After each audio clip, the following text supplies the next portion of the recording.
So when you have read as many of these books as I have, you start to notice a lot of commonalities and patterns, and that's what we're really going to talk about today. So why do you think we love movies so much? Why do people buy tickets months in advance for their favorite Marvel movies? Well, it's because we love characters, we love stories, we love living through those stories. So if you have a service, a product, or even a coaching program, there's people who have bought that thing.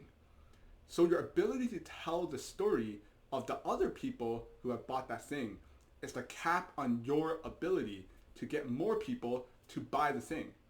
And when I really took this idea and implemented it into my own business, and I started to tell stories of my own, stories on, how I got started, that's when my business really took a massive leap forward.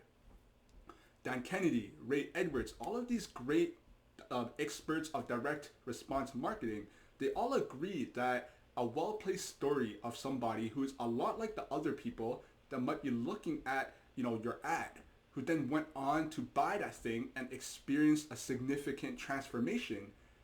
That is the single most valuable resource that a business owner can possess. So from now moving forward, instead of listing all your deliverables, all your benefits and features, why don't you start to try telling stories and see what happens?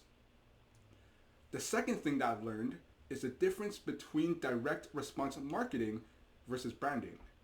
You see, branding is really just the reputation that your company or your brand have. That's ultimately what a brand really is. Whereas direct response is a series of things that you tell somebody, to try to convince them to buy your thing. So think about copywriting.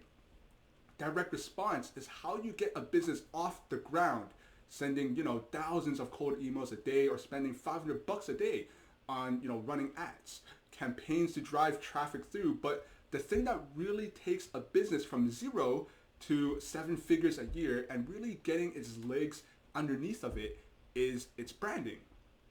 So learning how to both excel and at direct response copywriting and marketing and building a brand all at the same time in a way where there's kind of some cross-pollination and mutual beneficiary of mutually beneficial relationship between your direct response and your branding, that's when things really take off. And I think a lot of small business owners either focus too much on one or the other, but you need to focus on both. It's usually either the Gary Vee content approach versus the Russell Brunson one, the one funnel away approach, but just building a series of sales pages and spending a bunch of money to convert the traffic.